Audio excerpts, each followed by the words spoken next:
So my cat does the cutest but also saddest thing I've ever seen in my entire life.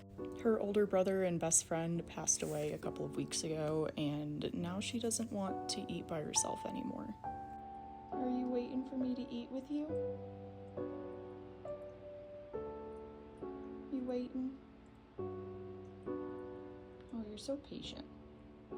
Okay. Alright, I'll eat with you.